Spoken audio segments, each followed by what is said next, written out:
Situationship মানে কি রে? আসতে বল, আন্টি শুনতে পাবে। মা তো বুঝবে না, ইংরেজি টাম তো আরোই না। হ্যাঁ, মিমি কিন্তু সব বুঝবে। হ্যাঁ, পার্থর বাড়ি দেখে পুরো ফ্রাস্ট্রু খেয়ে গেলাম ভাই। আবার কয়েক মাস আগে নতুন গাড়ি, কিন্তু সারা জীবন সবই তো এক। স্কুল, কলেজ, অফিস সব এক। ঘরভর্তি লোকের মাঝখানে নিজের বউকে গান্ডু বলা। ওটা পার্থর জন্য কিছুই না, চিরকাল এরকম রকচটা মাল। পাঞ্জন এটাকে রকচটা বলে না, এটাকে অসভ্যতম বলে। জয়া বলেই এত কিছু মেনে নিচ্ছে। ওর জায়গায় যদি আমি থাকতাম তাই তো। তোমার কোনো ম্যানার্স নেই মা? জানো না ঘরে ঢোকার সময় নক করতে হয়? সরি। মা,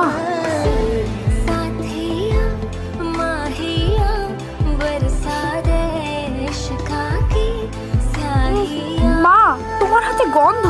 গন্ধ? ও কাজ রাতে এরকম হয়, ময়শ্চারাইজার লাগালাম তো। তাও খড়খড়ে বিচ্ছিরি।